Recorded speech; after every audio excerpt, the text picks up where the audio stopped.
हुजूर ने फरमाया जब मैयत को दफन करके फारिग हो जाओ तो उसकी कब्र पर खड़े रहो। खुद हुजूर भी कब्र पर खड़े रहते दफन करने के बाद और फरमाते इसके साबित कदम रहने की दुआ करो, इसलिए कि अब इससे सवालो जवाब होंगे, अब फरिश्ते इसकी कब्र में आएंगे, अब इससे पूछेंगे, अब इसके साथ वो इम्तिहान होगा, तो इसके लिए दुआ करो, कब्र पे खड़े होके दुआ मांगो।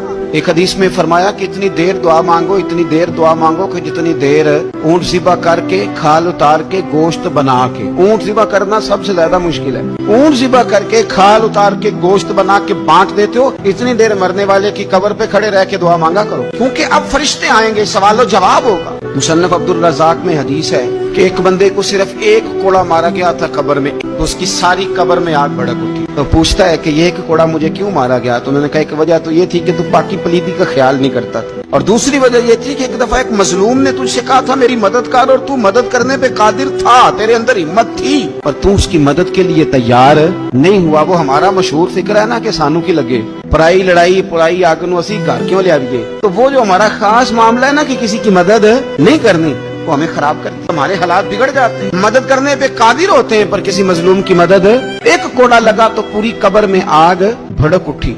अज़ाब कब्र से अल्लाह की पनाह मांगी जाए, डरा जाए और आखिरत के लिए कब्र के लिए तैयार। कुरान मजीद ने कहा वैज़ल कुबूर बुस्सिरत, जब कब्रें कुरेदी जाएंगी ना, अलिमत नफ्सुम मा क़द्दमत व अख़रत, फिर हर जान जान लेगी कि उसने आगे क्या भेजा और पीछे क्या छोड़ा।